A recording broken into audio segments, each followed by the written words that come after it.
Amém, queridos, graça e paz. Eu queria começar hoje a falar, e falar isso numa série de alguns vídeos sobre boa vida, a busca da felicidade, não é? Como isso impulsiona todas as pessoas e como o humanismo secular, a psicologia secular apontam mil caminhos e ainda assim vivemos numa época de tremenda insatisfação, depressão, enfim. 1.200 estudantes da Universidade de Yale, quase um quarto de todo o corpo de graduação da universidade, se matricularam em um curso de 2018 sobre felicidade. E o curso era intitulado Psicologia e Boa Vida. E ele era ministrado pela doutora Laurie Reni Santos, que é uma cientista cognitiva, professora de psicologia na Universidade de Yale. E ela também é diretora do Laboratório de Cognição Comparada de Yale. E foi o curso mais popular da história da universidade. Tão popular que ele foi oferecido apenas uma vez, porque a matrícula massiva afetou os outros cursos, as outras turmas, já que os alunos se ausentaram para estar nesse curso de uma maneira muito grande. Então, depois disso, um curso semelhante aconteceu em Harvard em 2006 e atraiu 900 alunos e foi apontado como o curso mais popular da história daquela universidade. Então a pergunta que fica é por que tantos dos alunos mais talentosos dos Estados Unidos e das universidades mais famosas do mundo, se reúnem para um curso sobre felicidade pessoal? E um dos alunos disse que o fato de uma escola, de uma aula como essa, com esse tema, ter um interesse tão grande, ele disse, demonstra como os alunos estão cansados de entorpecer as suas emoções, tanto positivas quanto negativas, para que possam se concentrar em seu trabalho, o próximo passo, a próxima conquista, enfim, essas pressões. Talvez esses alunos pensassem que entrar na universidade dos seus sonhos, uma das mais famosas, duas das mais famosas do mundo, os faria felizes. E eles devem ter feito muitos sacrifícios para chegar onde estavam, mas eles ainda se sentiam ansiosos, ainda não felizes e não sabiam onde erraram. Então a doutora Laurie disse que os seus alunos não foram os únicos a se sentirem assim. Ela diz que os cientistas não perceberam isso da mesma forma nos últimos 10 anos. Ela diz que nossas intuições sobre o que nos fará felizes, como, por exemplo, ganhar na loteria e tirar uma boa nota, entrar nas melhores universidades, estão totalmente erradas. Ou seja, se nossas intuições estão totalmente erradas, como nós podemos aprender o que devemos buscar, já que a gente usa as nossas intuições para buscar o que nos fará felizes e satisfeitos? Como podemos saber o que nos fará felizes? E essa é uma pergunta importante porque, embora não saibamos, como a doutora diz, o que nos trará a felicidade que buscamos, nós sabemos que o que estamos tentando não está funcionando. E tudo que o humanismo secular tem dado, oferecido, o pensamento, hoje não tem funcionado. E não são apenas os estudantes universitários, altamente motivados das maiores universidades do mundo, que estão passando por essa frustração de chegar já aonde chegaram e ter uma carreira que ansiaram pela frente e não estarem encontrando nenhuma satisfação e estarem deprimidos, etc. André Agassi odiava tênis. E é estranho dizer isso porque ele é um dos tenistas americanos mais vencedores. Ele ganhou 8 vezes o Grand Slam. Agassi, ele tem a minha idade, né? Ele nasceu em 1970. E, quer dizer, um ano depois de mim, alguns meses.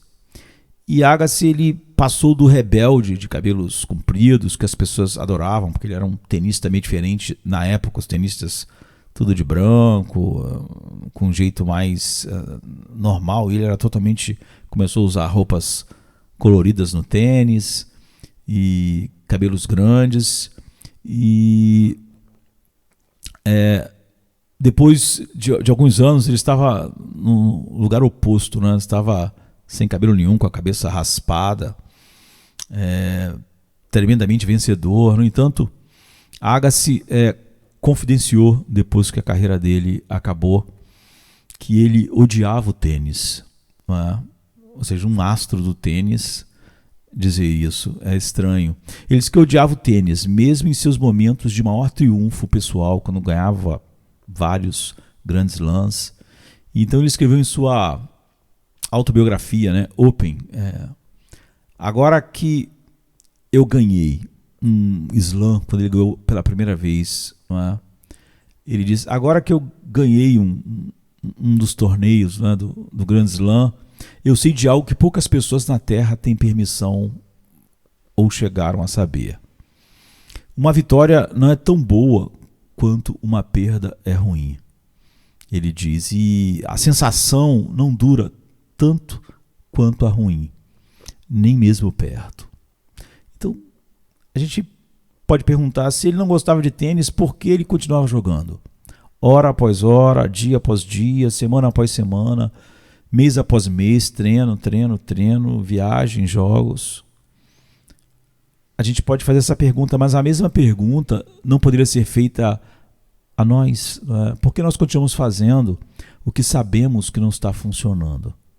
Nem para nós, nem para ninguém. André Agassi, ele certamente não é o primeiro atleta ou celebridade a experimentar a profunda decepção que vem com um sucesso estrondoso, muito dinheiro, aclamação mundial, né, e uma riqueza inconcebível para a maioria de nós. Milhões, por exemplo, assistiram alguns anos atrás uma entrevista do Tom Brady após sua terceira vitória no Super Bowl. Ele agora tem 7 anéis, né? Ele ganhou 7 vezes.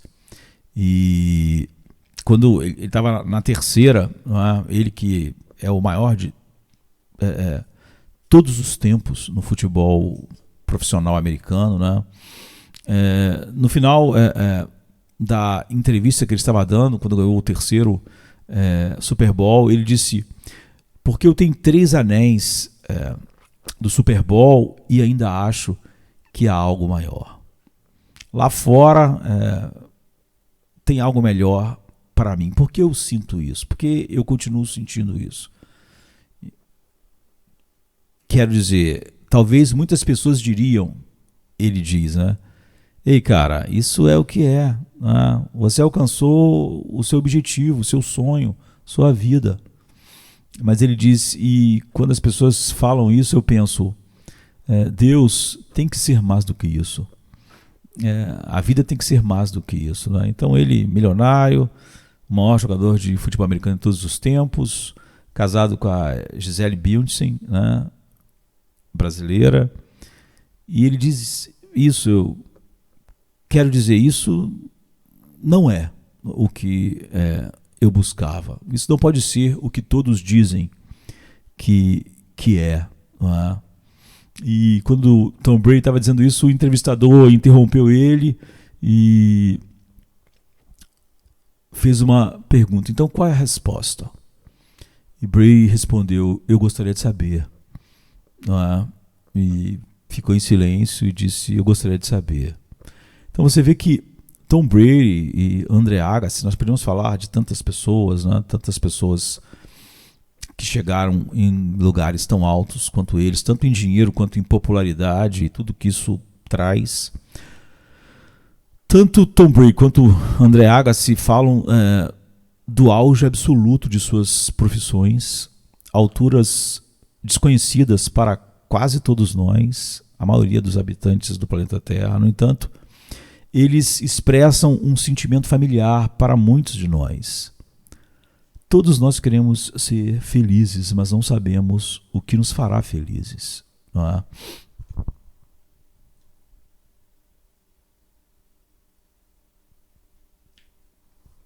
Há um escritor, não é, famoso no século XX, né, do século passado, Thomas Merton, que capta essa tensão com a maior precisão. Não é? Ele diz, olha, porque temos que passar nossas vidas lutando para ser algo que nunca gostaríamos de ser se soubéssemos o que queríamos.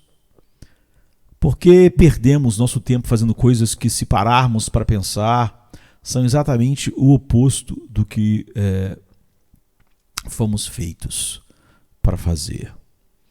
Mas é só isso. Não é? Se nós soubéssemos o que queríamos, não é? Nós iríamos naquela direção. André Agassi achava que sabia, Tom Brady também, nós também. Nós somos como flechas que buscam incessantemente um alvo. No entanto, a gente podia dizer que a busca pela felicidade é irreprimível. Nós nunca vamos parar. Não é? O filósofo e matemático do século XVII, né, uma das maiores mentes que o mundo conheceu, Blaise Pascal, ele escreve e diz, não é, em seus pensamentos, que todos os homens buscam a felicidade e que isso é sem exceção.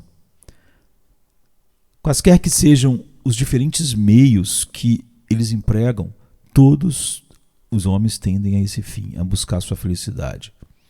E ele diz que a causa de alguns irem à guerra e de outros evitarem a guerra é o mesmo desejo em ambos, acompanhados de visões diferentes. Ambos querem ser felizes, por isso um quer ir para a guerra e o outro não quer. E ele diz que a vontade nunca dá o menor passo, senão para esse objeto, não é? Felicidade. Esse é o motivo, ele diz, de toda a ação de todo homem, mesmo daqueles que se enforcam. Ou seja, ele está dizendo que mesmo o suicida, ele quer ser feliz. E ele só se suicida não para ser infeliz, mas porque acha que, como não encontrou felicidade, ele acha que de alguma outra maneira, ou dessa maneira radical, ele vai alcançar, vai conseguir. Não é? Então coloque Merton ao lado de Pascal e a tensão está definida. É simplesmente agonizante, e não apenas para celebridades, estrelas do esporte, igual André Agassi, Tom Brady, e universitários hiperativos de Yale ou de Harvard. Todos nós queremos ser felizes. A busca da felicidade, entre aspas, está consagrada como um direito inalienável, por exemplo, na Declaração de Independência americana. Por exemplo, nós passamos todo o nosso dia, né, os nossos dias buscando a felicidade. Mas, apesar de sermos tantos, né, e todos estarem fazendo a mesma coisa, não sabemos como obtê-la. E nossa intuição sobre como encontrá-la está totalmente errada. Né? Como a doutora Laurie disse. Então, o que devemos fazer? Essa tensão não é abstrata, embora talvez a gente não consiga identificá-la. Nós sentimos nosso desejo de ser feliz tão profundamente, e é por isso que continuamos em movimento, pulando de livro em livro, mudando de suco para a dieta da moda, clicando de programa em programa, rolando de post em post. Nós estamos em busca de uma felicidade que finalmente nos trará descanso, né? Ou algum descanso. E à medida que o ritmo da nossa busca coletiva se tornou mais frenético, houve então uma explosão de livros sobre felicidade e sobre o florescimento humano nos últimos anos. De best-sellers internacionais a livros de negócios eruditos a populares, livros cristãos de psicologia e autoajuda, até mesmo a reação, livros de rebelião contra a felicidade. Rebelião entre aspas, né? Essa tendência não está apenas nas estantes de livros, mas também, eu diria que ela pode ser encontrada nos círculos científicos com a crescente popularidade da psicologia positiva, que o estudo do florescimento, o estudo científico do florescimento humano e o que a ciência pode nos ensinar sobre o que contribui para uma vida mais saudável, né, e feliz. Então, o The Happiness Project, né, esse projeto, a hipótese da felicidade, as músicas que estão no topo das paradas estão cheias desse assunto. Na verdade, a felicidade, a gente pode dizer, está na moda, não é? E com todos esses livros sobre o assunto, passados e presentes, por que adicionar esse momento aqui, não é? De estudo a isso? Nós realmente precisamos mergulhar mais a respeito da felicidade ou fazer o oposto, não é? Deixar isso de lado. Precisamos pensar sobre isso e falar a respeito disso. Embora pareçam estar falando sobre felicidade, não é? As pessoas à nossa volta, a cultura à nossa volta, há algo que quase ninguém vai dizer ou parece estar dizendo. E a gente vai chegar a isso por meio de uma história, não é? Unbroken, de Laura Hillenbrand. Foi um best-seller internacional que se transformou em um grande filme, Invencível. Você pode ver no Netflix. E o livro conta a história de Luz Zamperini, né? E ele é uma estrela do atletismo olímpico, cuja carreira atlética foi de repente interrompida pela Segunda Guerra Mundial. E durante a primeira metade da sua vida, a resiliência e a coragem de Zamperini o ajudaram a sobreviver a uma série de provações horríveis. Ele sobreviveu a um acidente de avião no Teatro da Guerra do Pacífico, né, na Segunda Guerra Mundial, e ele passou 47 dias à deriva em um bote salva-vidas, né? O filme é incrível, e o livro também, né?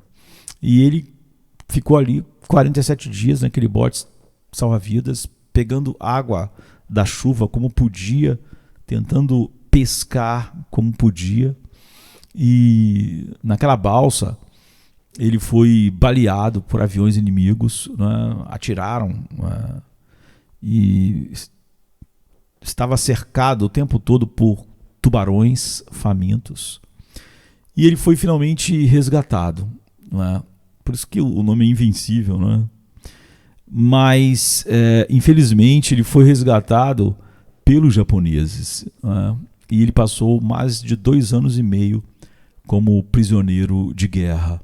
E então ele foi torturado física e mentalmente por seus captores, e o mais ameaçador dos quais era conhecido como o Pássaro. E ele foi esticado, forçado muito além da sua capacidade de suportar. Mas de alguma forma ele sobreviveu. Ele finalmente foi resgatado no fim da guerra e voltou para casa. Então essa história é fascinante, né, de resiliência de um homem que inspirou milhões. E o livro, Invencível, era tão popular que muitos não perceberam a ironia do seu título, né, Invencível ou Inquebrável, né, em inglês seria. É verdade que Zamperini tinha uma determinação incrível e uma vontade quase indomável de nunca, jamais desistir. Mas o livro não termina com Zamperini sendo libertado do seu campo de prisioneiro, né, e voltando para casa. Não é aí que o livro termina. Pronto, invencível, inquebrável, conseguiu. O livro continua. Ele volta para casa e se casa. E a mesma determinação e força que lhe permitiu sobreviver ao campo de prisioneiros dá uma guinada sombria na história. Seu casamento sofre horrivelmente e ele é o principal culpado, não é, da infelicidade do seu casamento.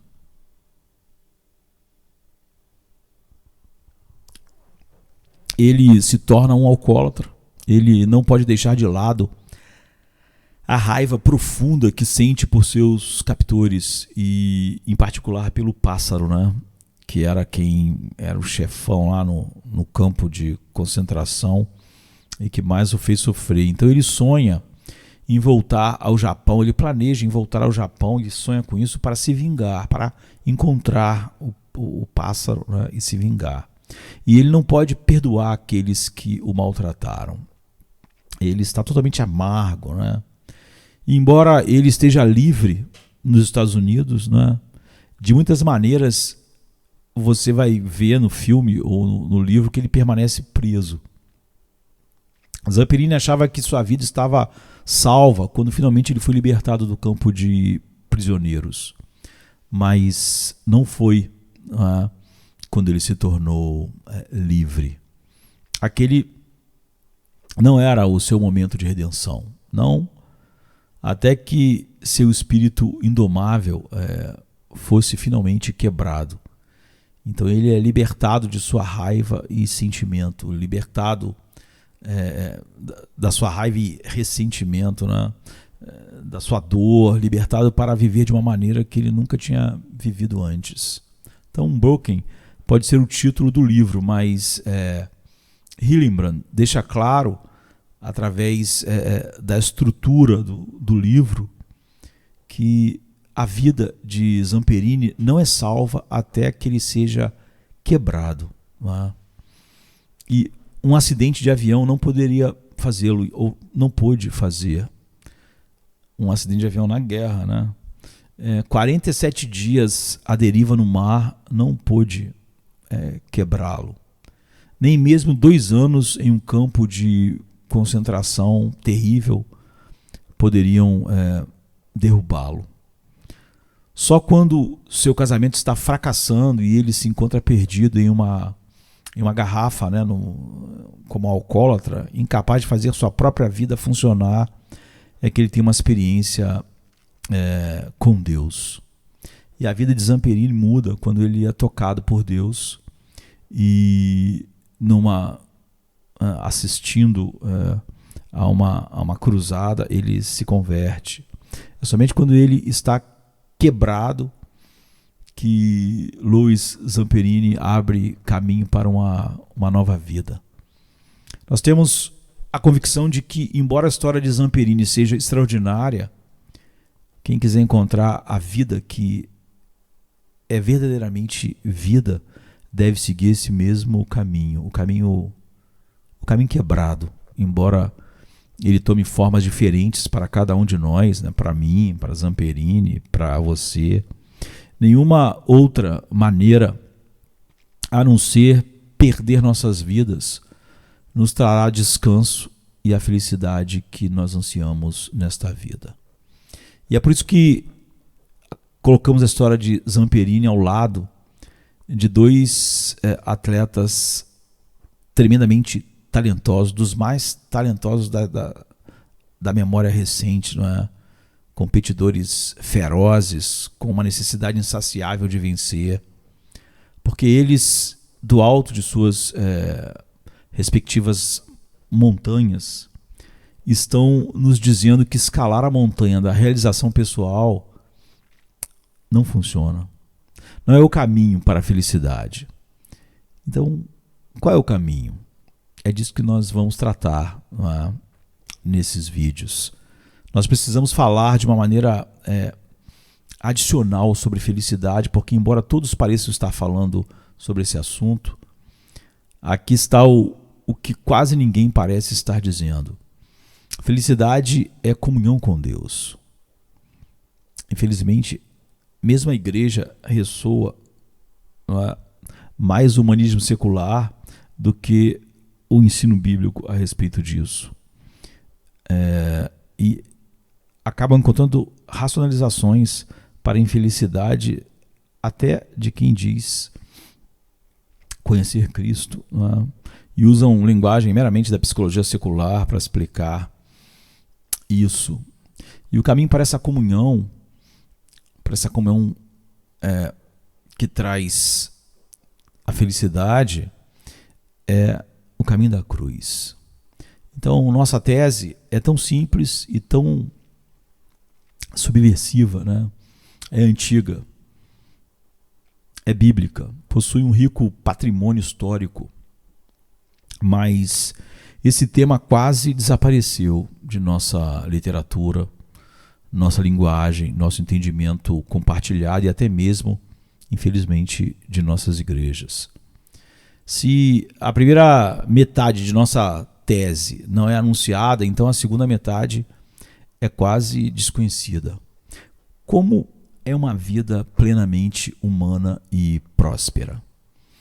Achamos que há uma resposta distintamente cristã para essa pergunta, por mais difícil que seja ouvir em um domingo comum, não é, em algum lugar.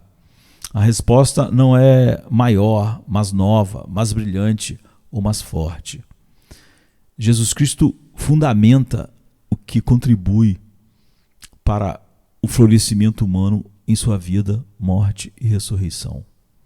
Jesus nos mostra o caminho distintamente cristão e final para a vida plena e livre, que eu até numa série de sermões, só que é óbvio que em sermão nós temos que encurtar tudo, né?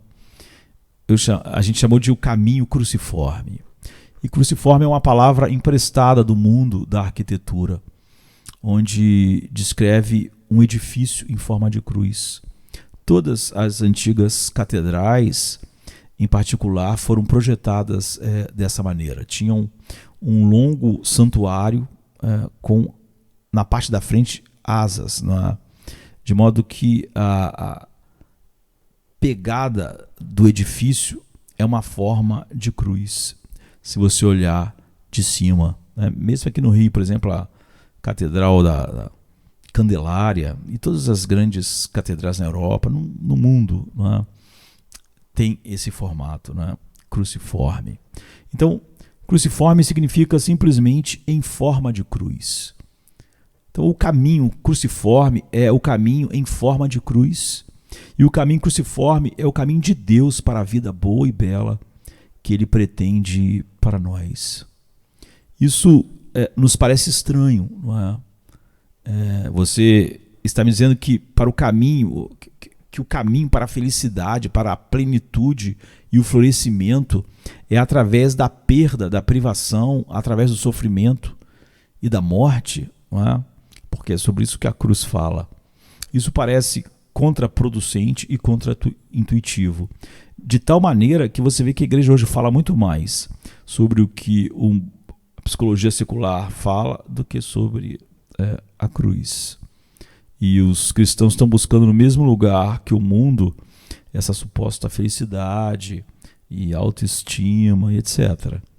Então, acreditamos que a cruz tem algo a nos ensinar e todos nós precisamos disso.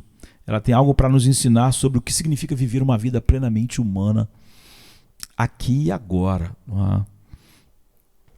A cruz, quando Paulo diz, me propus nada a saber entre vós a não ser Cristo este crucificado, não fala só sobre o futuro, fala sobre o agora. A cruz é a sabedoria de Deus para o florescimento humano. A cruz não é apenas um instrumento da nossa salvação. A cruz também estabelece um padrão para toda a arte de viver. A cruz é mais que uma ética, uma maneira de fazer as coisas. Estabelece uma nova maneira de ser, não é? Alimentada por uma nova maneira de ver. Tudo deve agora ser interpretado à luz da cruz e do que aconteceu na cruz, do que foi feito na cruz. Então, tudo que nós vamos falar gira em torno de uma pergunta: o que a cruz, que é o símbolo religioso mais icônico do mundo, tem para nos ensinar sobre o caminho para a felicidade e a vida boa e bela? Mas simplesmente o que a cruz tem a nos ensinar sobre a arte de viver. Nós podemos também deixar de lado o fato de que ser chamado para uma vida em forma de cruz, a gente não pode deixar de lado que isso não parece bom nem bonito. Né? Mesmo os cristãos, quando falam sobre tomar a cruz, não estão pensando em algo belo e bonito. Então esse tipo de vida soa como sofrimento, dor e humilhação. Parece morte, né? Parece algo do qual fugir, não algo para se mover em direção. Parece o oposto do que levaria a nossa paz e alegria. É isso que temos entendido. Então, a palavra da cruz, como Paulo diz em 1 Coríntios 1,18, sempre foi uma pedra de tropeço.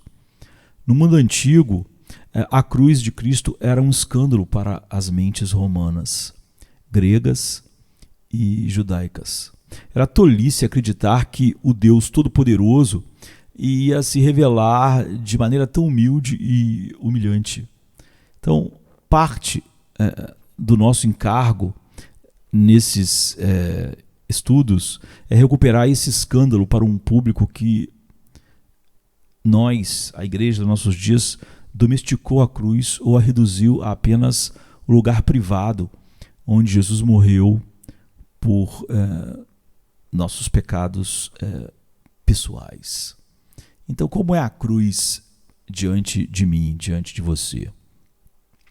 De muitas maneiras, tudo o que vamos dizer é uma reflexão, eu diria, estendida sobre uma linha, uma fala de Cristo, que diz: quem achar a sua vida vai perdê-la, e quem perder a sua vida por minha causa, achará. Mateus 10:39, Marcos 8:35 e Lucas 9:24 trazem para nós essa linha. Essa ideia é uma das coisas mais enigmáticas que Jesus expressou, não é? E precisamente por ser tão compacto e tão contrária, né, à nossa experiência, nós tendemos a interpretar isso como apenas mais um daqueles paradoxos que às vezes a gente ouve. O caminho para cima é para baixo, morrer para que possamos viver verdadeiramente, né? Bem-aventurados os pobres de espírito. Eles são tão contraintuitivos, mas se tornaram ao mesmo tempo tão familiares que quase se tornaram apenas clichês. E os cristãos podem repeti-los, mas sem sentido, se tornam só clichês mesmos. Sim, Jesus estava sempre dizendo coisas paradoxais assim, é o que as pessoas pensam. Talvez nós o empacotemos como um paradoxo que não temos que experimentar, não é? Só nos inspira. E então podemos dizer essas frases com nossas bocas, mas parece que não conseguimos abraçá-las de maneira experimental com nossos corações e nossas vidas. E se quer imaginar, na verdade, o que esses paradoxos que viraram clichês, são. Então, será que quer dizer isso mesmo? Perder minha vida é o caminho para encontrar a vida?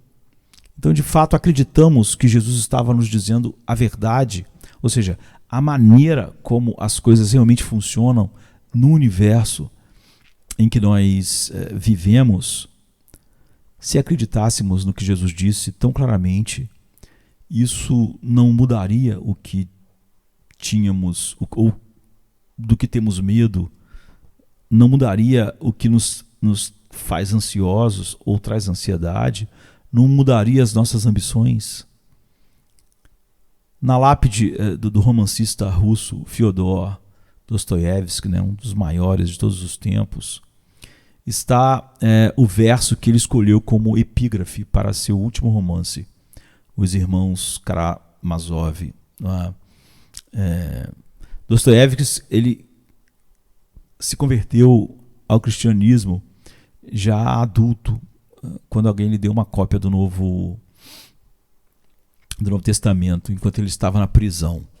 E seus romances estão repletos de questões existenciais e teológicas. Ele é um dos maiores escritores da literatura mundial que lutou com as questões mais profundas da existência humana em milhares de páginas e milhões de palavras. Então, o que ele escolheria como epígrafe do seu último livro? Então, aqui estava o versículo que ele selecionou.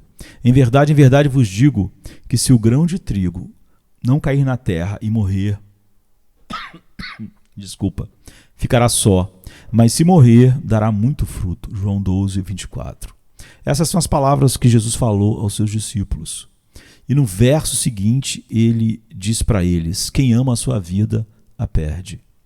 E quem odeia a sua vida neste mundo, a guardará ou a salvará para a vida eterna. O que vamos fazer nesses vídeos é dedicado a explorar o que Jesus quer dizer com esta imagem do grão de trigo. O que deveria cair e morrer? O que deve ser aberto à mão para trazer nova vida? E como poderia aquele que veio para nos dar a vida abundante também nos chamar a odiar nossa vida neste mundo? O que isso significa, Cristo? Não é? A gente poderia perguntar: como seria para nós hoje perder nossas vidas para salvá-las? Como é perder a vida, entre aspas, para pessoas modernas, ambiciosas e motivadas? Como esse apelo à mobilidade descendente pode ser ouvido como uma boa notícia em um mundo móvel ascendente, onde todos querem subir? Então eu gosto de contar histórias, e então a gente vai contar muitas histórias nesses vídeos, narrativas que capturam a afirmação central de cada coisa que a gente quer fixar, né, de cada parte, porque nós acreditamos que as histórias são a maneira pela qual os homens, né, os humanos aprendem melhor. E é por isso que Jesus contou tantas parábolas. Nós podíamos entender a doutrina que ele quis ensinar com a parábola do filho pródigo, mas aquela história fixou aquela verdade, essa verdade, né? Talvez a história mais famosa de todas na história, né? Fixou essa verdade. Então, uma boa história é muitas vezes mais eficaz do que um argumento meramente analítico. Nós queremos que você veja que esse caminho cruciforme não é simplesmente uma ideia interessante ou uma frase contraintuitiva, mas sim uma maneira totalmente nova de estar no mundo, que pode e que vai reordenar nossos desejos e alterar nossas percepções, porque esse é o plano de Deus, não é? E para que ocorra uma mudança profunda em nós, não precisamos apenas que nossas ideias sejam desafiadas ou que nossas mentes sejam mudadas. Em vez disso, nossos desejos e vontades devem ser refinados e até mesmo renovados. E estes só podem ser alcançados, não é, através da nossa imaginação, ou eu diria, os olhos de nossos corações. Então, não queremos que vocês apenas aprendam, embora também espero isso, né? Nós queremos que você reimagine o que contribuiu para uma vida boa, o que conta para uma vida bem-sucedida e uma vida que vale a pena ser vivida. Então, tudo deve ser agora reinterpretado à luz da cruz. E não devemos olhar para nada a não ser através da cruz. Como é uma vida que vale a pena ser vivida à luz da cruz? A que tipo de vida nós devemos aspirar à luz da cruz? O que você deve valorizar para si mesmo e para aqueles que você ama à luz da cruz? O que significa liberdade à luz da cruz? Talvez você possa ter que trabalhar mais com uma história, não é? Quando ninguém explica a moral para você, né? Quando conta uma história, mas ninguém explica a moral, talvez você tenha que trabalhar mais com ela. Mas as recompensas, né, e, portanto, a transformação são exponencialmente maiores quando isso acontece. Então, através disso, a gente quer que você prove e veja que o caminho cruciforme, né, o caminho que Paulo diz, nada me propus saber entre vós a não ser Cristo e este crucificado, ver tudo através disso é realmente uma maneira melhor de viver. Na verdade, é a única maneira boa de se viver, não é? Infelizmente, tantos cristãos e igrejas estão saindo disso e bebendo das fontes fracassadas do humanismo secular. Então pense na cruz e na arte do florescimento humano, não é? Como a gente viu, todos nós vivemos com o objetivo de sermos felizes. E nossas vidas são todas diferentes e, ao mesmo tempo, iguais. Quem falou isso sofreu muito, né, e acabou morrendo no campo de concentração. Anne Frank, no seu diário, que se tornou tão famoso. Famoso.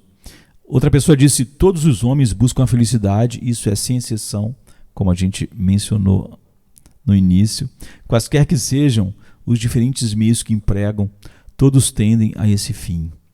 Pascal, né, nos seus pensamentos. Então, todos nós queremos ser felizes, mas não sabemos o que nos fará felizes. E nossas intuições sobre o que nos levará à felicidade, como vimos, muitas vezes estão totalmente erradas. Estão sempre totalmente erradas. Então, nós queremos fazer uma pergunta estranha: o que a cruz tem a nos ensinar sobre a felicidade e a arte de viver a vida boa e bela, e não somente, como muitos têm, nos livrar na eternidade de algo, né?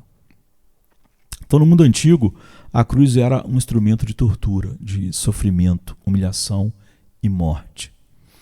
Ela não era venerada. A cruz era temida. Ninguém queria celebrar, muito menos usar a cruz como um símbolo pendurado no pescoço.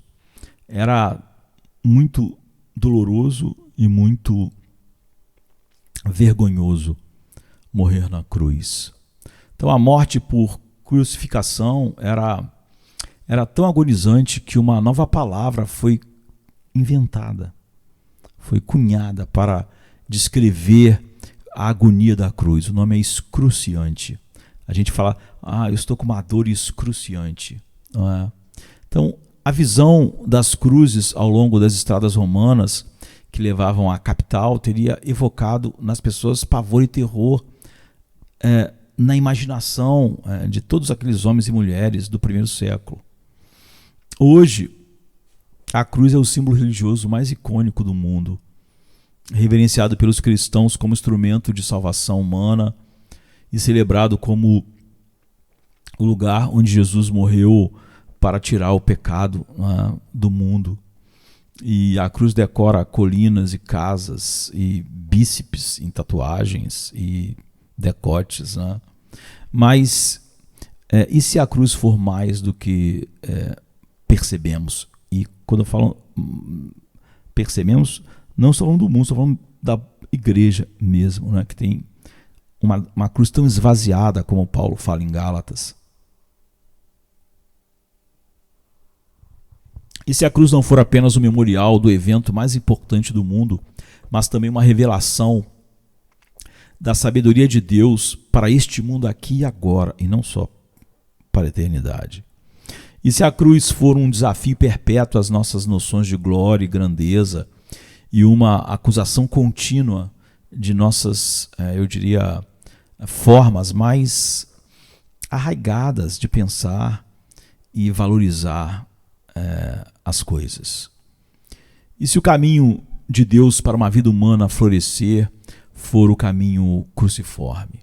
Cruciforme, como a gente disse, é apenas uma palavra retirada do contexto da arquitetura, a forma que as igrejas, as catedrais antigas tinham e foram projetadas de tal maneira que a nave tem uma forma de cruz, né? Então significa simplesmente isso, em forma de cruz. E a nossa vida e todas as coisas deviam ter a forma da cruz e ser vista através da forma da cruz. Então a nossa tese é que o caminho de Deus para o florescimento humano é o caminho cruciforme, porque isso é o que flui das páginas da Bíblia. A vida boa e bela é a vida cruciforme. Uma vida não apenas salva, mas também moldada pela cruz. A cruz não só nos salva, mas nos molda. Esse é o caminho único e inédito para a vida que nós sempre desejamos. É o caminho para o que Jesus chama de vida abençoada, né? Bem-aventurada, em Mateus 5,3. E que Paulo chama de a vida que é verdadeiramente vida, em 1 Timóteo 6,19. Então, a cruz de Jesus tem algo a ensinar a todos os criados à imagem de Deus, que é todos nós, né? Sobre a arte de viver como o nosso Criador pretendeu que vivêssemos. Isso pode soar intrigante, até estranhamente bonito, né? Mas a maioria de nós não acredita nisso.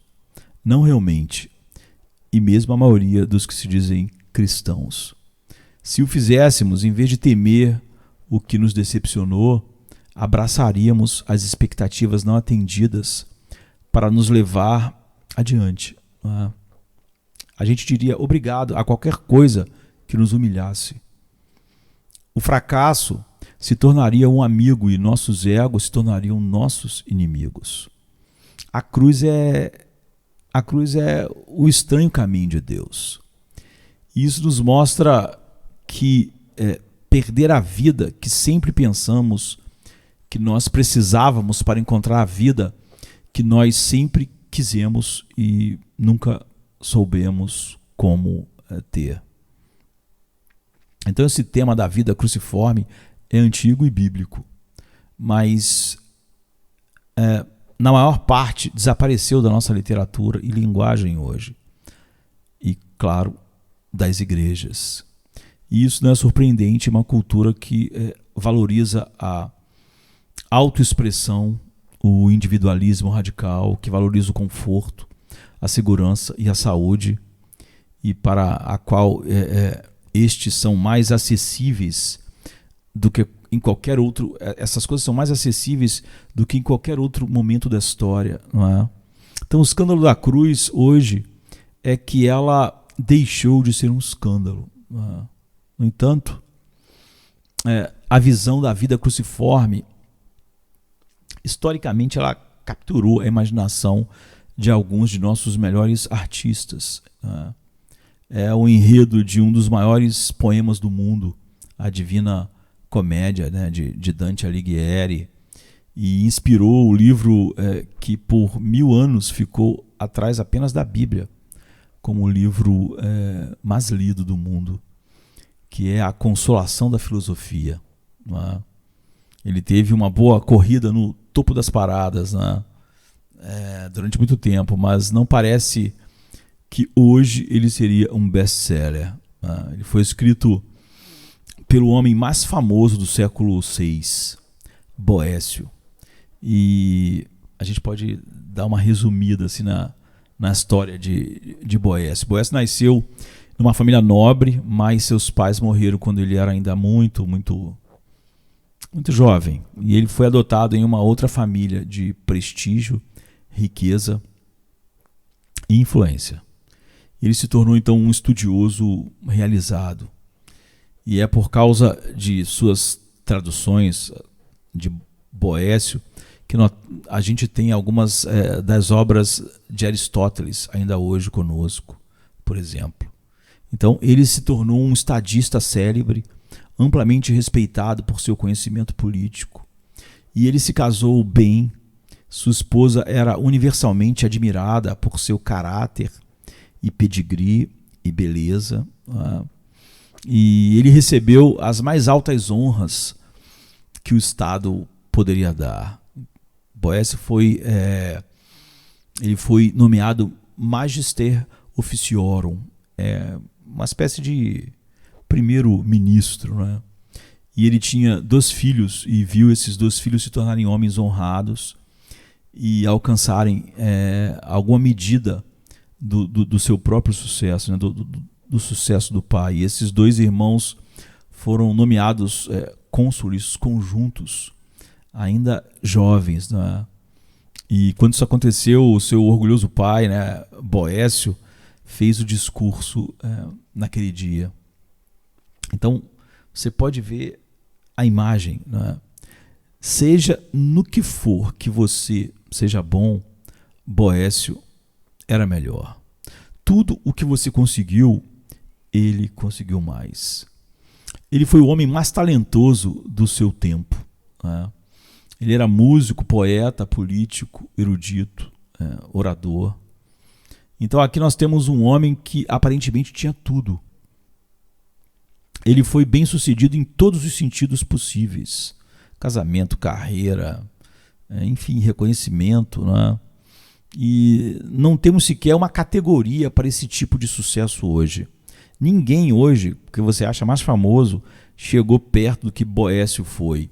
A gente, para chegar a uma pessoa que seria o que Boécio foi, seria como se o Michael Jordan, né, além de ser o maior jogador de basquete de todos os tempos, ganhasse também o Prêmio Nobel de Literatura e uma medalha de honra por bravura na guerra, e também ganhasse o Grammy da música, e tivesse seu nome no Hall da Fama do rock, e fosse o melhor jogador de futebol do mundo ao mesmo tempo, e depois se tornar um presidente americano amado, né, de uma nação poderosa, e completo com uma família que todos admiravam.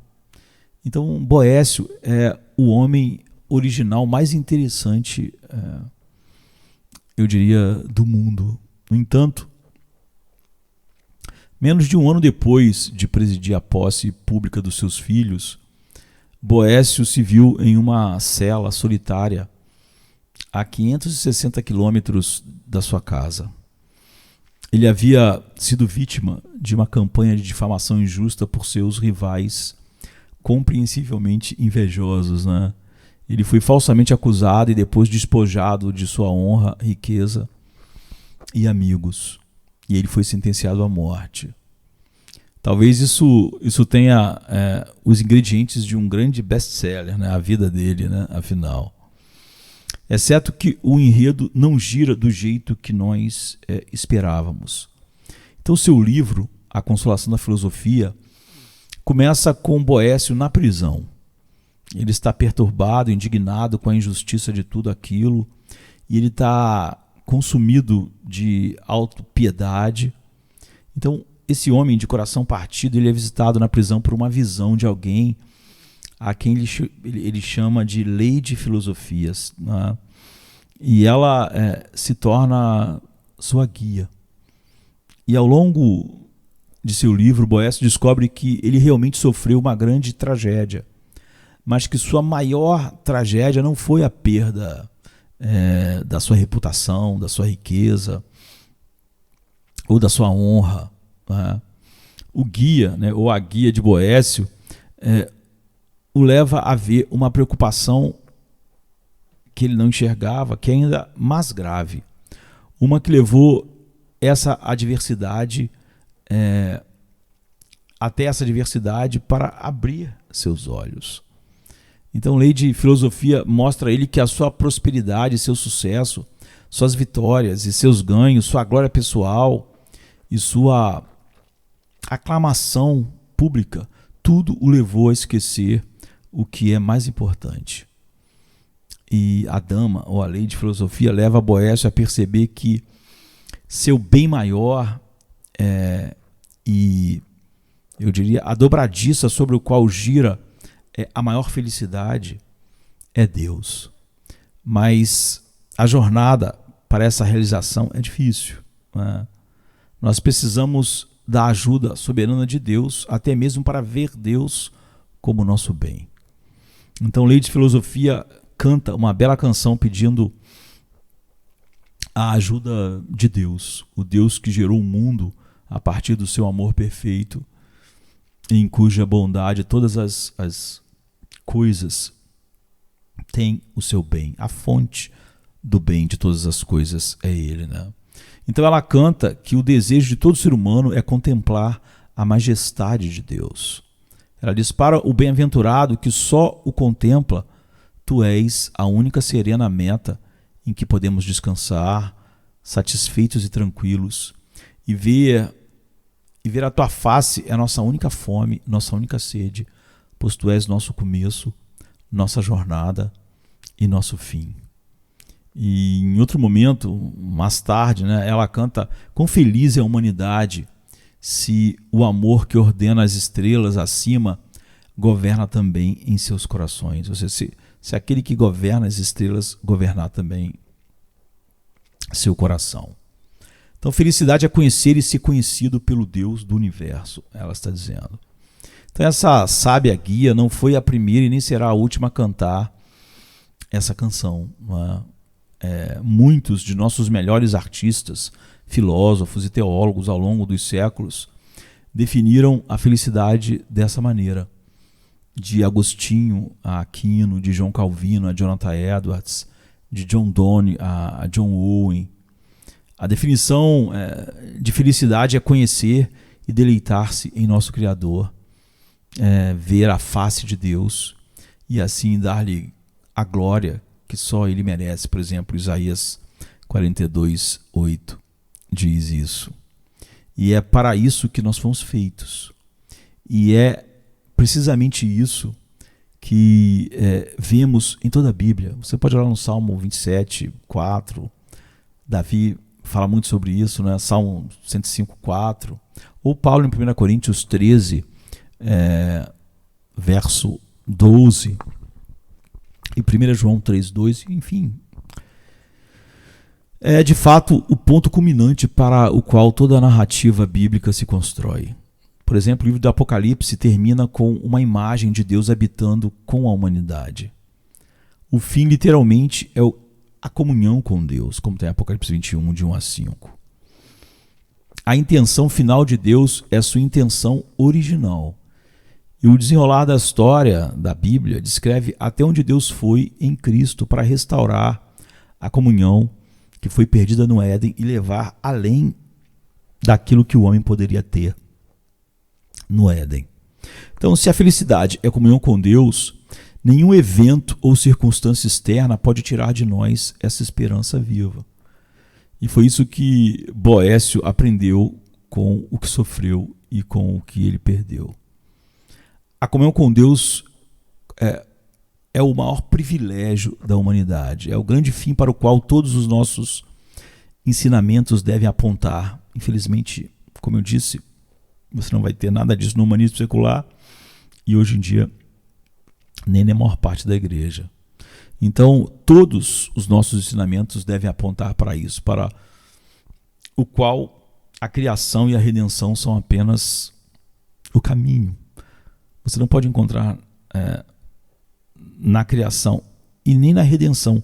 O propósito da redenção é morrer uma vez o justo pelos injustos para nos levar a Deus, é o que a Bíblia diz. Jesus disse: eu sou o caminho, a verdade e a vida. Ninguém vai, não ao céu a não ser por mim, mas ninguém vai ao Pai a não ser por mim. Ele é o caminho para o Pai, não para o céu. Então, não há nada na terra que eu deseje além de ti. O salmista diz: a minha carne e o meu coração podem fraquejar, mas Deus é a força do meu coração e a minha herança para sempre. Salmo 73, 25. Mas como essa música de Asaf, pode se tornar nossa música. A comunhão com Deus é felicidade, aprendeu Boécio. Mas como nós podemos alcançar essa comunhão? Que palavra devemos falar, que ações devemos realizar e que sacrifício devemos fazer para alcançar esse nível de bem-aventurança? Alguns pensam que só podemos conhecer a Deus ascendendo a Ele por meio da contemplação e pureza ou outros esforços, a obediência. Nós temos que ascender para chegar a Deus. Mas Deus não esperou que nos tornássemos dignos e ascendêssemos a Ele, o que era impossível para nós. Só o nosso orgulho faz a gente achar ser possível. Nós não podemos, porque nosso pecado nos separa absolutamente de Deus. E todos os nossos atos de justiça são trapos imundos. Então, em vez disso, por amor, Deus desceu para se tornar um de nós. E aí que começa a estranha aventura da glória da cruz. Os cristãos acreditam que Jesus revela o caráter de Deus. João 1,18 diz que Jesus deu a conhecer o Deus que ninguém viu ou pode ver. E a palavra grega para dar a conhecer é de onde a gente obtém nossa palavra exegeta ou exegese, que significa interpretar ou explicar, ou que explica. Então essa é a maneira poética de João dizer que Jesus nos mostra o caráter de Deus. E é a base da afirmação distintamente cristã de que a glória de Deus é revelada na face de Jesus Cristo, como Paulo diz em 2 Coríntios 4:6. E é uma glória estranha, a glória desse Deus. Pregou um pastor teólogo alemão, Dietrich Bonhoeffer, que acabou sendo morto por Hitler, já perto do final da guerra. Mas ele pregou isso para uma audiência em Londres, ainda antes da guerra começar, quando o nazismo estava começando a ascender, em 1933. A glória divina de Deus não apareceu da maneira, ele diz, que esperávamos. Jesus entrou no mundo não com a pompa e o esplendor de um rei governante, mas com humildade. A Bíblia diz, tomando a forma de servo, Filipenses 2:7. E até lavando, já no fim da vida, os pés dos discípulos, que logo depois o abandonariam e trairiam, como está em João 13, de 1-9.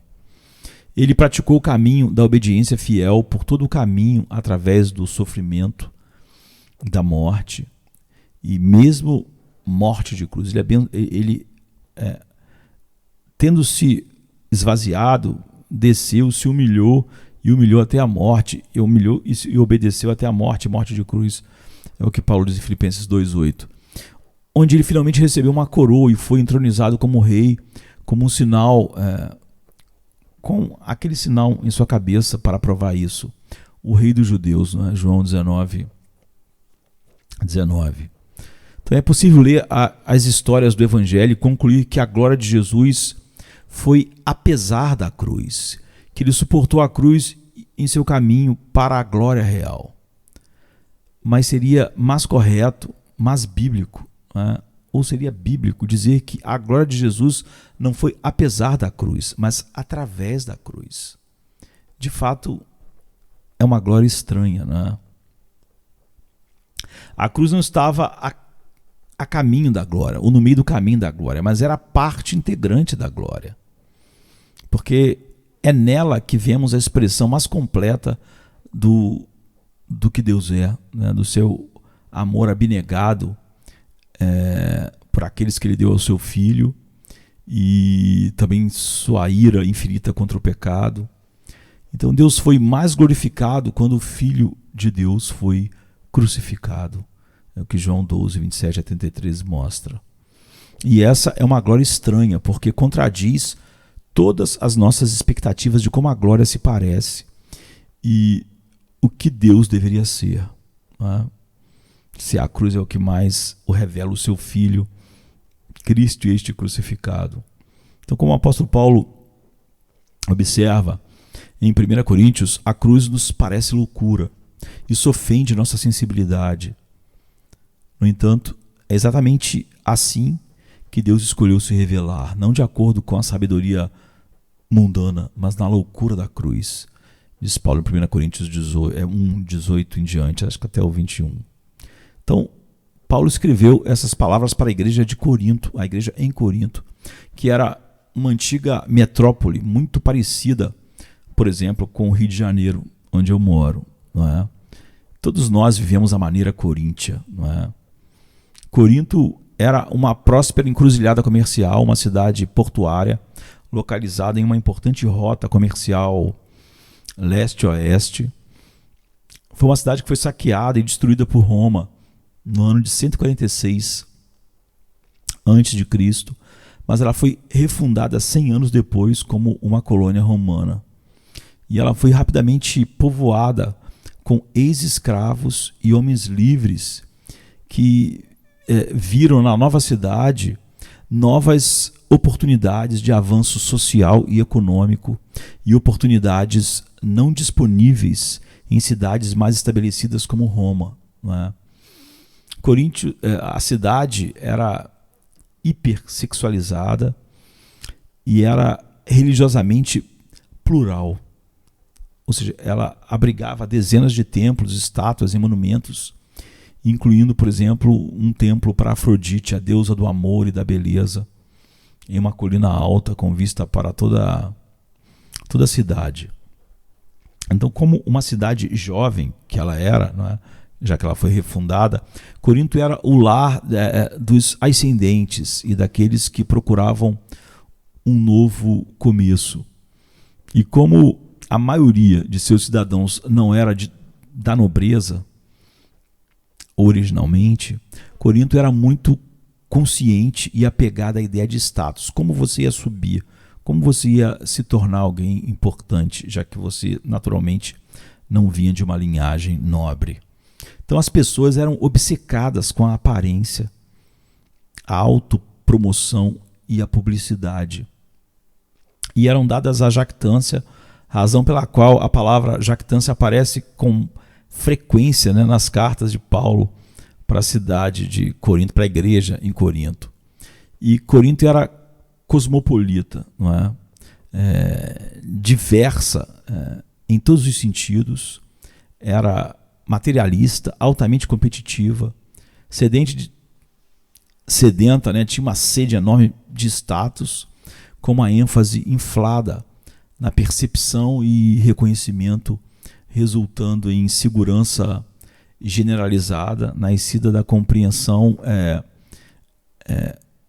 de que você se compreende pela comparação constante com os outros.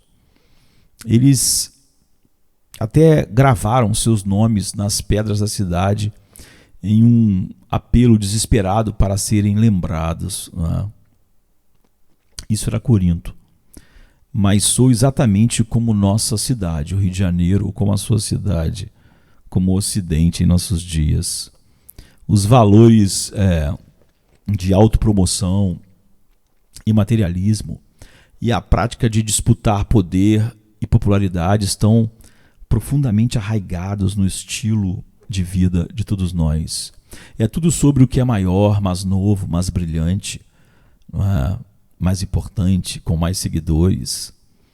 Para a comunidade de seguidores de Cristo naquela cidade, crentes que cresceram nessa atmosfera, cresceram nadando na cultura e valores coríntios, Paulo escreve a carta que nós chamamos de 1 Coríntios.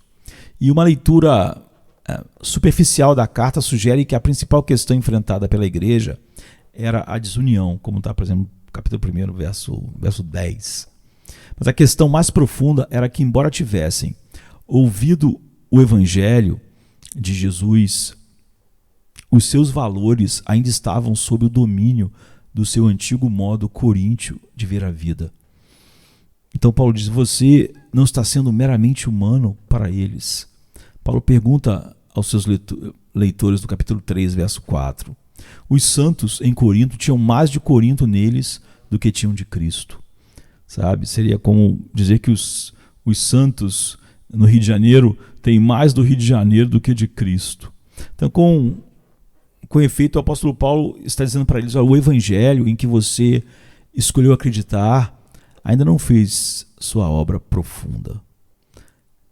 O evangelho não capturou sua imaginação, não capturou os olhos de seus corações. Você diz que pertence a Cristo, mas ainda vive como os coríntios. Você ainda está valorizando o que os coríntios valorizam.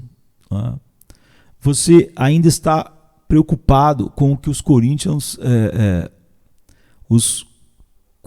estão preocupados.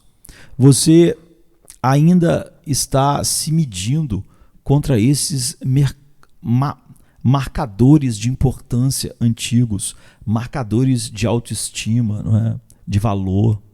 Você ainda está procurando status em todas aquelas formas antigas e meramente humanas de sucesso, poder e riqueza, status. Então o verdadeiro problema deles, daquela igreja, era o cativeiro contínuo aos valores da sua cultura, mesmo dentro da igreja. E a desunião deles e a disputa ferrenha era apenas um sintoma disso. Então nós podemos nos perguntar se Paulo estava escrevendo para os antigos ou para nós. Ainda não nos medimos, nos comparamos e buscamos status e reconhecimento de todas as maneiras antigas, em vez de nos vangloriarmos apenas na cruz de Cristo. Ou como Paulo diz, longe esteja de mim me gloriar em qualquer outra coisa, a não ser na cruz de Cristo, né? No final de Gálatas, pela qual eu estou crucificado para o mundo e o mundo crucificado para mim. No entanto, o evangelho que Paulo chamou de a palavra da cruz, né, no capítulo 1, verso 18 aqui, está na verdade promovendo uma maneira totalmente nova de ser. Em Corinto, ou em Paris, ou em Londres, ou no Rio de Janeiro, ou onde você mora, onde quer que você viva, tudo que você uma vez buscou e valorizou deve ser agora reinterpretado à luz da cruz. Isso é o que Paulo estava dizendo a seus leitores em Corinto. Os seus leitores que estavam em busca de status, eram competitivos, ansiosos, inseguros.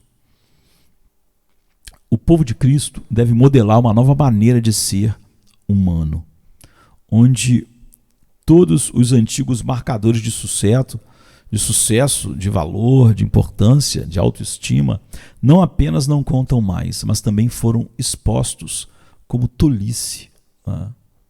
Então, o que a cruz tem a nos ensinar sobre a arte de viver? Para o apóstolo Paulo, né, o apóstolo do Senhor crucificado, a resposta é tudo. E nós começamos esse vídeo dizendo que nossas intuições sobre o que nos fará felizes estão totalmente erradas. Isso é verdade para a cultura e verdade para os cristãos, em Corinto e agora, em busca de status, propensos a se gabar de todas as coisas erradas. Então o ponto de Paulo em Corinto, na primeira carta aos Coríntios, é que a sabedoria de Deus deve ser encontrada na palavra da cruz. Por isso que ele diz que não se propôs a não saber nada entre eles, a não ser Cristo e este crucificado. Ou seja, o caminho de Deus para a vida florescente, para a vida que é verdadeiramente vida, é o caminho cruciforme. E nós estamos propensos a perder isso. E sugerimos que uma cultura cristã que valoriza tamanho, força, prosperidade, quantidade de membros, na maioria das vezes perderá isso, não é? E não apenas os exemplos óbvios de pregadores da prosperidade, etc. A cruz não é apenas o instrumento da salvação humana, é também o padrão para nossas vidas aqui e agora. E o apóstolo Paulo estava dizendo em 1 Coríntios que a cruz é mais do que um meio de redenção pessoal. Ela nos mostra o que significa viver uma vida plenamente humana. Agora, de onde Paulo tirou uma ideia tão contraintuitiva? Da vida e dos lábios do seu mestre. Não é? Ou seja, da vida que ele viveu por causa do Evangelho e dos lábios do seu mestre. Então, Jesus Cristo, por sua vida, em sua morte e por meio da sua ressurreição, nos mostra o que significa viver uma vida plenamente humana. A Bíblia diz que todo ser humano é criado à imagem de Deus, né? Gênesis 1:27. E a Bíblia também diz que Jesus é a imagem perfeita de Deus, Colossenses 1:15. Então, quando nos perguntamos o que significa ser criado à imagem de Deus, acima de tudo, Jesus nos mostra, porque ele é a perfeita imagem do Pai. Os cristãos estão familiarizados com a ideia de que Jesus nos mostra quem é Deus. Mas raramente percebemos que Jesus também nos mostra por que a humanidade foi criada. Não só Jesus é totalmente Deus, mas Jesus também é totalmente humano. Ele é o que o teólogo Karl Barth, certa vez chamou de o homem real. Jesus não apenas nos mostra como é o proverbial homem real. Ele também nos mostra o que todo homem, cada homem e cada mulher foi criado por Deus para ser. Então, Jesus Cristo, ele define a vida plenamente humana para todos os criados à imagem de Deus. Isso é, para todos os seres humanos. Nós não só conhecemos a Deus somente por Jesus Cristo, mas conhecemos a nós mesmos somente por Jesus Cristo. Quem somos, nossa alma, seu funcionamento. Se isso não fosse controverso o suficiente, há algo ainda mais desafiador para nossas sensibilidades. Se Jesus nos mostra o que a humanidade foi criada para ser, então vale a pena perguntar que traços de caráter, ambições e valores moldaram a vida de Jesus. Como é uma vida totalmente humana, já que Jesus é o homem real. Jesus viveu uma vida marcada pela humildade. Normalmente, não associamos humildade com felicidade ou florescimento. Mas Jesus diz para nós: aprendei de mim, porque sou manso e humilde. E a essa exortação está anexada uma promessa: e vocês encontrarão descanso para as vossas almas. Mateus 11:29. Jesus poderia ter escolhido, pensem, qualquer virtude para aprendermos dele, porque ele possui todas as virtudes em perfeita medida. Então ele podia ter escolhido qualquer uma, mas ele destacou uma acima de tudo. Se quisermos encontrar descanso para nossas almas, devemos aprender a humildade com ele. Aprendei de mim, que sou manso e humilde. Então a vida de Jesus foi marcada por uma compaixão que colocou as necessidades dos outros, principalmente de todos aqueles que o Pai deu a ele, e que ele veio morrer e ficar debaixo da ira infinita de Deus por eles, acima de qualquer interesse próprio. A compaixão pode soar bem, mas se isso significa servir aos outros de maneira que nos incomodam, talvez prefiramos ficar em casa. No entanto, Jesus destacou o serviço compassivo como a medida da grandeza de uma pessoa. E ele não ficou em casa, ele desceu. Ele disse a seus discípulos egoístas que quem quiser tornar-se grande entre vocês deve ser vosso servo. Marcos 10, 43. Esse é o caminho, né? Então Jesus deliberadamente evitou fama e louvor. Nós tendemos a nos preocupar demais com a nossa reputação e nos preocupamos profundamente com o que os outros pensam de nós e nossa cultura e sermos relevantes. No entanto, Jesus não apenas ignorou sua reputação, mas ele se fez sem reputação. Filipenses 2,7. Não é simplesmente que ele não buscava o louvor dos outros, como João 5,44 diz. Ele deliberadamente procurou tornar-se uma pessoa sem reputação. E isso é exatamente o oposto da construção de reputação. Ele vai além do autoesquecimento para a autorrenúncia. Deixa eu ver a hora aqui para saber quanto tempo eu estou falando. Então, acima de tudo, a vida de Jesus foi marcada pelo sofrimento do início ao fim. E essa é a pílula mais difícil de engolir. Porque quem consideraria o sofrimento uma característica definidora de uma vida boa? Evitamos ativamente o sofrimento. Preferimos, é óbvio, o conforto. No entanto, Jesus era um homem de dores e que sabe o que é padecer. Isaías 53, 3. Ele não merecia seu sofrimento. Certamente não foi resultado de desobedecer a Deus, o sofrimento dele. Em vez disso, foi precisamente sua obediência a Deus que o levou a um caminho de sofrimento, a morte e morte de cruz, como Paulo diz em Filipenses 2,8. A Bíblia até chama a vida de sofrimento de Jesus de adequada, em Hebreus 2,10, ou seja, necessária para que ele se compadeça de nós, capítulo 4, 14 e 15, e integral ao seu aprendizado, capítulo 5, 8 de Hebreus. Então, todas essas características, sua humildade, compaixão, serviço, renúncia à sua própria vontade e sofrimento, se reúnem na cruz. Toda a vida de Jesus foi orientada para uma cruz. Ele voltou o rosto para a cruz. Não é? Ele mostrou a firme determinação de ir para a cruz. É o que Lucas 9,51 diz. E ele chamava isso da sua hora. Para isso vim, a esta hora, para a cruz. João 15, 27, por exemplo. Não foi apenas a culminação de sua vida. A cruz foi o padrão da sua vida do início ao fim. Toda a sua vida, toda a vida de Cristo não passou de uma espécie de cruz perpétua. Então, se Jesus nos mostra a vida como Deus pretendia que os humanos a vivessem, então nós podemos ver na vida de Jesus que o caminho para uma vida humana florescer é o caminho da humildade ou da busca oposta que o orgulho faz, né, do status, etc, etc, da comparação. É compaixão, é serviço, é autossacrifício.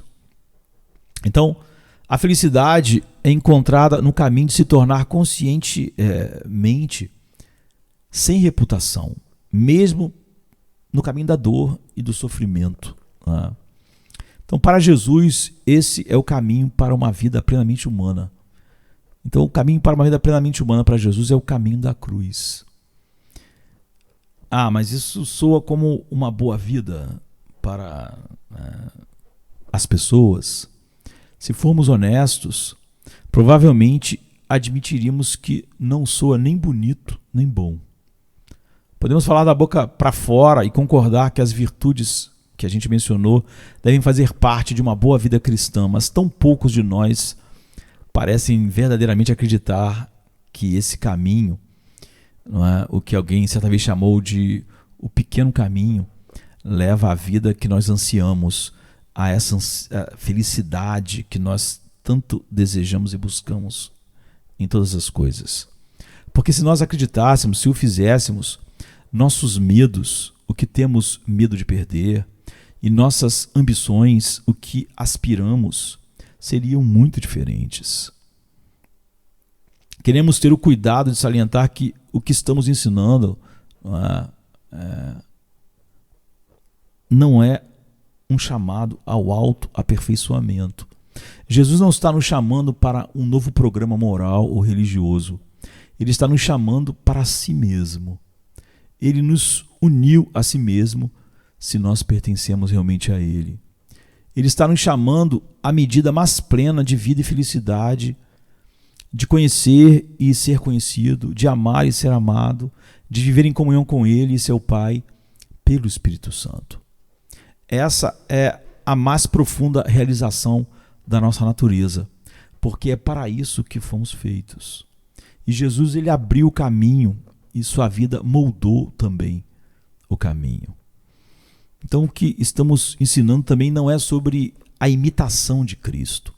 Imitar a Cristo é impossível se nossa fé não estiver fundamentada em nossa união com Ele. Nós prosseguimos para esta nova vida a partir de uma posição de confiança e segurança em Cristo, no que nós já temos, no que Ele fez sozinho. E para usar uma designação frequente na Bíblia, daqueles que pertencem a Jesus, nós temos toda a sorte de bênçãos espirituais.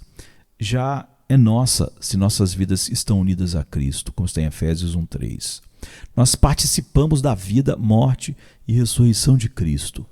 E se estivermos unidos a Ele, tudo o que lhe pertence agora pertence a nós. A imitação sem participação não é vivificante, não é? É exaustivo, é apenas moralismo religioso, legalismo. Esse estudo, não é sobre como nos tornamos cada vez mais profundos experimentalmente no amor de Deus, na alegria indizível e cheia de glória em Cristo. Então, o caminho da cruz não é o caminho, não é como nós justificamos nossas vidas diante de Deus. Jesus nos justificou. Jesus já fez isso por nós. O caminho da cruz e esse estudo que nós estamos fazendo é um estudo sobre a forma como nós avançamos cada vez mais para essa realidade plena da qual Jesus já fez tudo e comprou para nós. Então não é possível fazer Deus nos amar mais ao tomar o caminho da cruz. Mas nós podemos crescer em nossa compreensão do amor de Deus, que já é nosso e que nós compreendemos tão pouco. No que diz respeito à história de Boécio, né, ele já não tinha o consolo da presença de Deus antes de perder tudo e entrar naquela cela? Sim, não é? Mas como lei de filosofia apontou, Boécio havia esquecido quem ele era e para que ele foi feito. E foi somente através da sua perda e privação, através de sua dor e humilhação, que ele descobriu o que era verdade desde o início. Foi quando ele viu Deus como o eixo da sua felicidade que ele começou a ver claramente. Então, se nós abordarmos o caminho de Jesus como um programa moral, religioso ou espiritual para melhorar a nós mesmos, nós já estamos fadados ao fracasso.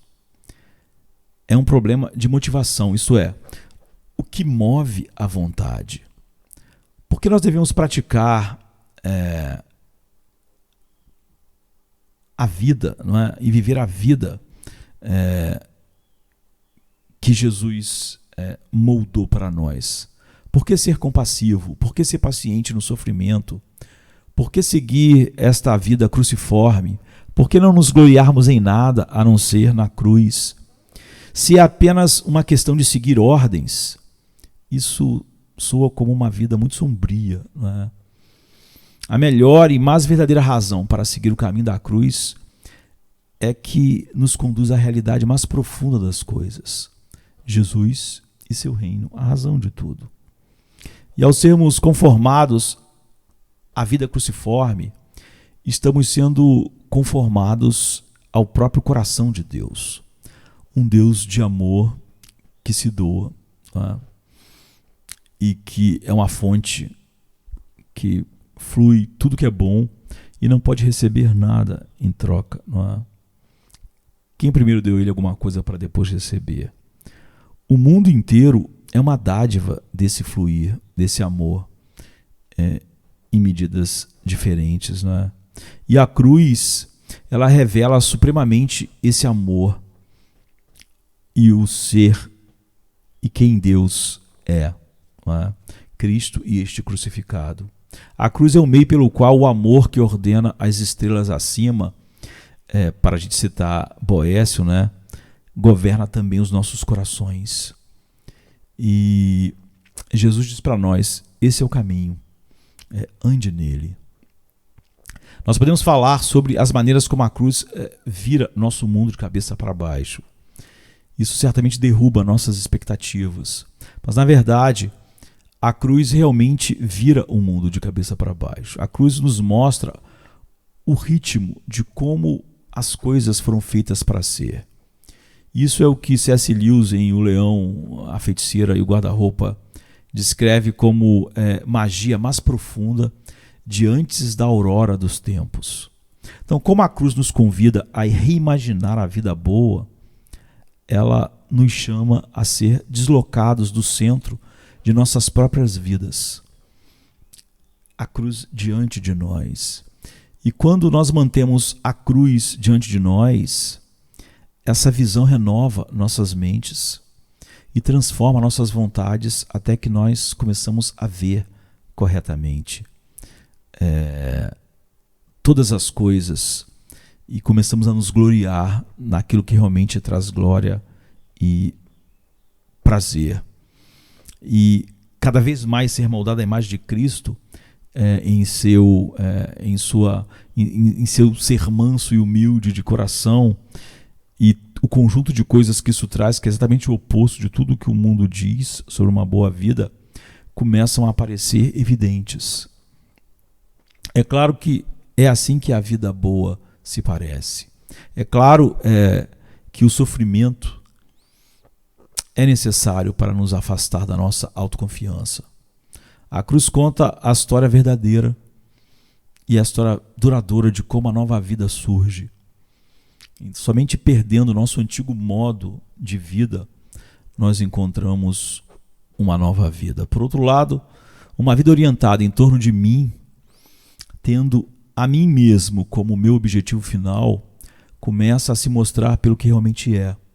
Uma distorção do tipo de vida para a qual eu fui feito. E nessa velha maneira de pensar, é claro que a cruz nos parece tolice e loucura. Parece tolice porque somos tolos, né?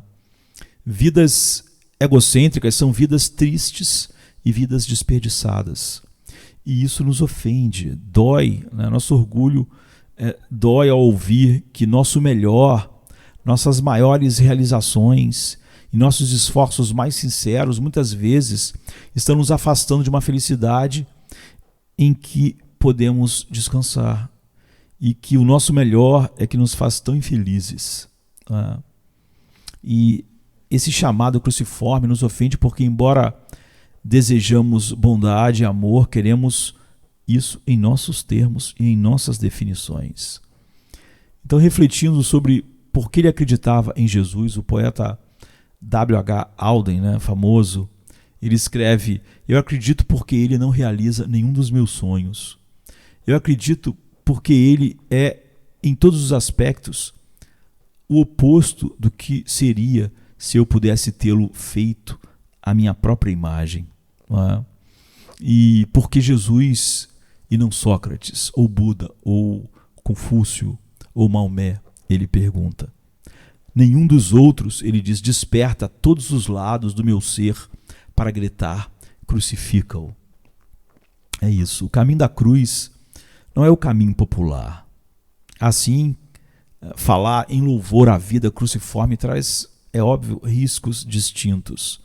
Pode ser fácil falar sobre a cruz de uma forma sombria, pessimista, que nega a vida. Talvez seja por isso que muitas vezes ouvimos: tome a sua cruz, como um fardo, ao invés de um convite para uma boa vida, quando Jesus nos convida a tomar nossa cruz. Pode soar como uma diminuição da vida em vez do seu florescimento. E é por isso que precisamos começar com uma noção clara do objetivo final do caminho cruciforme, florescimento, até alegria indizível e cheia de glória. Talvez nossa relutância seja menor, porque dessa maneira está exigindo demais de nós, e mais porque esperamos muito pouco da vida que Deus tem para nós. Não é? E porque nós esperamos pouco, é que nós abraçamos na escuridão do pecado no coração a vida oposta à vida cruciforme. Em seu livro A Doença até a Morte, Søren Kierkegaard, um dos maiores filósofos de todos os tempos, ele diz que há tanta conversa sobre ser ofendido pelo cristianismo, porque o cristianismo é tão escuro e sombrio, ofendido porque ele é tão rigoroso, etc. Mas Kierkegaard diz: mas seria melhor explicar de uma vez que a verdadeira razão pela qual os homens se ofendem com o cristianismo é que ele é muito alto, porque seu objetivo não é o objetivo do homem, porque ele quer fazer do homem algo tão extraordinário que ele não pode entender o pensamento, o propósito. Então a história cristã propõe algo que é alto demais para se acreditar. É difícil para nós acreditarmos que Deus possa ser tão bom, que sua glória e nossa alegria possam ser e estar entrelaçadas, e que, como o primitivo pensador cristão Irineu coloca, a glória de Deus é um ser humano plenamente vivo. Ou seja, Jesus é a glória de Deus e ele é um ser humano plenamente vivo. O ser humano para baixo, a cruz eleva o ser humano quase além da imaginação. E não somos tão diferentes das pessoas em Corinto. Nós também estamos pedindo o caminho para a felicidade que buscamos. Nós também estamos em um concurso de sabedoria. Por isso, abraçamos com tanta avidez o humanismo secular. Nós também estamos cercados por histórias concorrentes de uma vida boa e visões rivais de felicidade. Todos os nossos debates públicos sobre questões polêmicas estão em suas raízes sobre como florescer como seres humanos, como os seres humanos serão mais felizes e completos. E todos nós estamos participando desse concurso através das escolhas que fazemos e dos valores que preferimos. E esse concurso pode ser controverso, até mesmo esmagador. Mas esse chamado, esse concurso é perene. Os seres humanos, em todos os lugares e em todos os momentos, procuram a felicidade. É inexorável. E ao longo da história, nós a buscamos em lugares familiares. Dinheiro, sucesso, poder, fama, saúde, beleza e prazer. Nossos melhores professores de sabedoria há muito tentam nos dizer isso. E como eu estava dizendo no início, sobre a doutora Laurie, os cientistas agora estão confirmando empiricamente que nossas suposições mais comuns sobre o que nos fará felizes, a nossa intuição sobre isso estão totalmente erradas. Então, qual é a dobradiça sobre a qual gira toda a verdadeira felicidade? Boécio descobriu a canção que precisamos ouvir novamente hoje. O florescimento é encontrado somente em Deus. E, infelizmente, a igreja precisa recuperar isso para atingir o mundo, porque mesmo a igreja está buscando onde o mundo está buscando, como os crentes de Corinto estavam, se parecendo mais com a cultura de Corinto do que com Cristo. Então esses estudos são sobre a maneira distintamente cristã de saborear a vida plena e livre de Deus, até a gente contemplar um dia a face de Deus. É uma glória estranha, mas eu diria que esse é o único caminho para casa, é o único caminho de volta. Se esse não for o caminho, o homem nunca vai chegar e um dia vai estar na escuridão, no abismo final, no lugar exatamente oposto do que supostamente é a busca da felicidade.